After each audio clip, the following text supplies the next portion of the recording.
שלום, אני סעיד בדר, גזבר ומנכ"ל מועצה מקומית רג'ר, רואה חשבון, בעל תואר שני, נשוי פלוס 3. כשהצטרפתי לגליליסט חשבתי שאני מגיע לעוד תוכנית מנהיגות טובה, אבל בפועל קיבלתי משהו הרבה יותר עמוק, בעיקר שינוי בצורת החשיבה. הדבר שהכי לקחתי איתי מהתוכנית זה הבנה שאי אפשר לקדם אזור, חברה או קהילה כשכל אחד עובד לבד בתוך הגבולות של עצמו.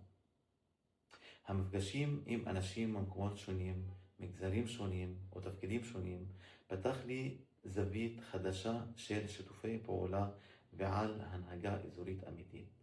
מעבר לתוכן המקצועי, היו שם שיחות, קשרים ואנשים שנשארו איתי גם אחרי שהתוכנית הסתיימה. זה גרם לי לחשוב אחרת על התפקיד שלי וגם על הדרך שבה אפשר לייצר השפעה אמיתית לאורך זמן. אם היו שואלים אותי אם הייתי עושה את זה שוב, חד משמעית כן. לא רק בגלל הידע, אלא בגלל האנשים, החיבורים והתחושה שאתה חלק ממשהו גדול יותר.